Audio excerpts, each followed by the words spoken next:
now I'm actually into using the publicly available data, using it to strengthen your own array data. And a lot of people, I think this is the most underutilized aspect of arrays, and I'm surprised people don't use it. I think people are uncomfortable with the fact that, you know, somebody else did it, right?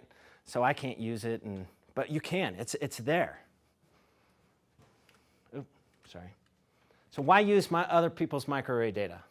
It's free and it's plentiful, right? There are over 17,000 different studies in geo right now, right?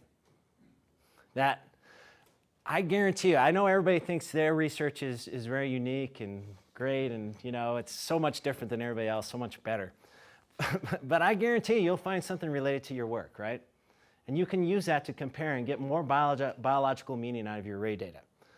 Also, you can use this on grants. You know, you don't have to even, you know, some of you might find that if you actually look through here, you might not even have to do an array experiment, right? You can compare, contrast similar conditions, phenotypes. You know, if I'm seeing something in the mouse, right, I do my array experiment in the mouse, and there's a human study that kind of replicates that, it might be interesting to see, you know, what's common between those two, right? You know, and that commonality between those changes that we see in the mouse and the human might be more real. Okay. Observe genes of interest in different diseases, species, tissue types, etc.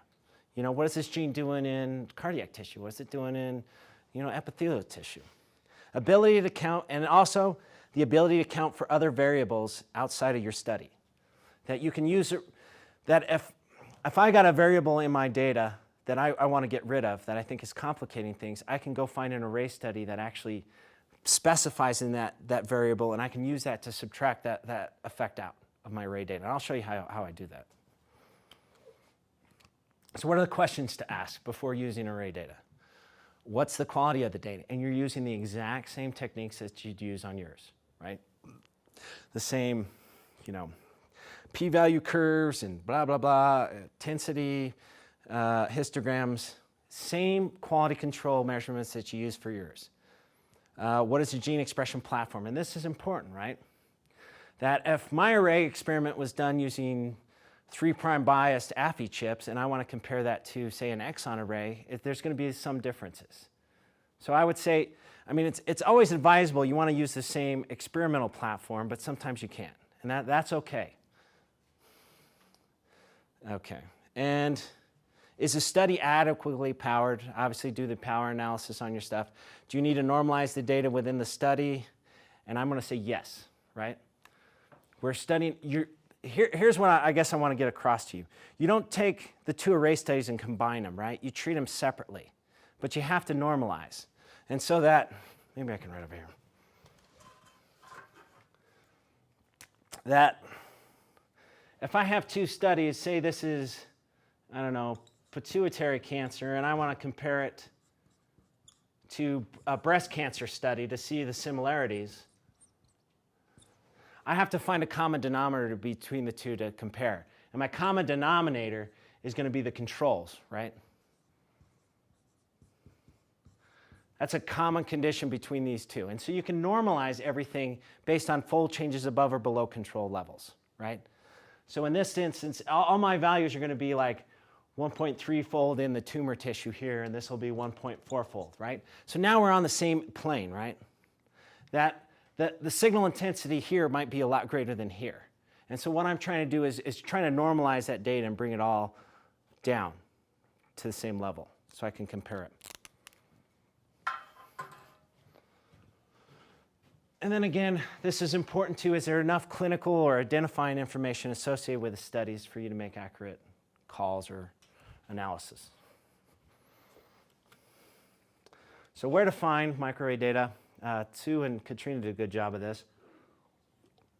So look in the publications of interest, you know, just Pubmed.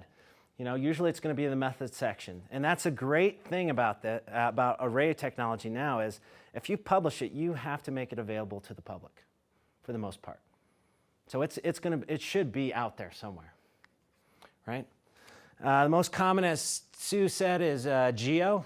Can be accessed with a number or text search. Other databases, again, the European version of this is Array Express. Again, I think everybody's in agreement. We like to use data from Geo mostly, but you can have institutional repositories and or organism-specific databases also. And obviously, Sue went through this. You can search Geo with a text. This is pulmonary fibrosis. I click on that. It brings up a list of different array studies with pulmonary fibrosis as a key term. I can click on this top one here, which leads me to the array study. We can do limited sets of statistical tests here, and then we can access this data. We can actually download it for our own purposes, right? Now this is cool. Is say, you know, it's like, Mike, I don't want to have to go through all the problem or trouble of downloading, you know, the entire array. I just want to find out what this one gene does in this array study, right? Or across different array studies.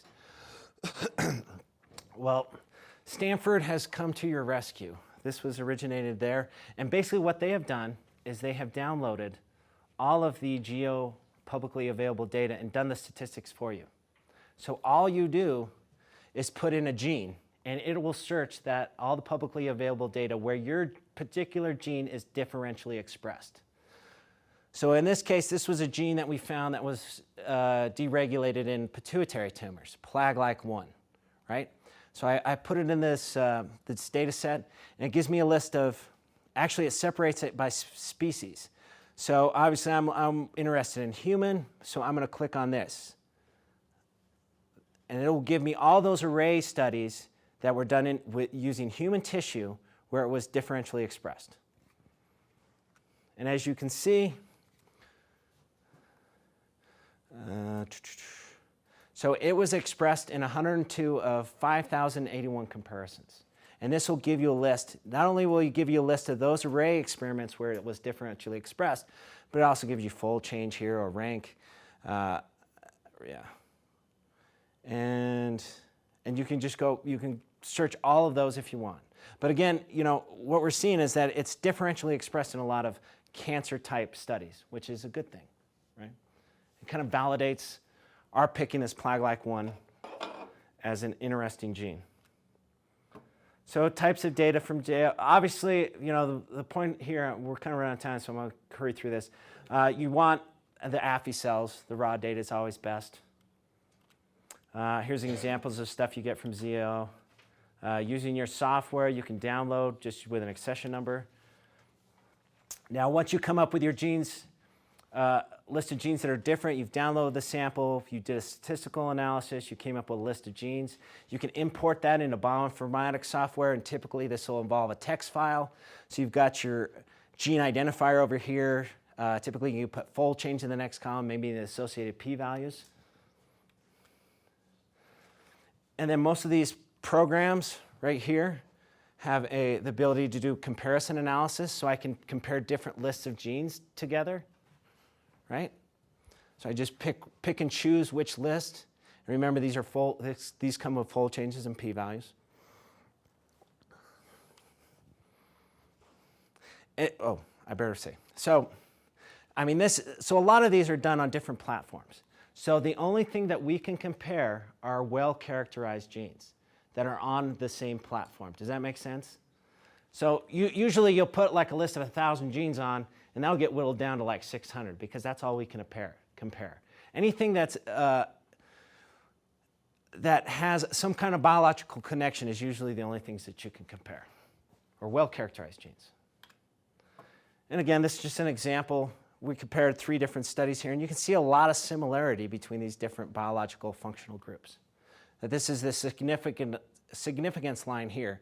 And so anything above this line contains more than what you would expect by random chance associated with this particular biological function.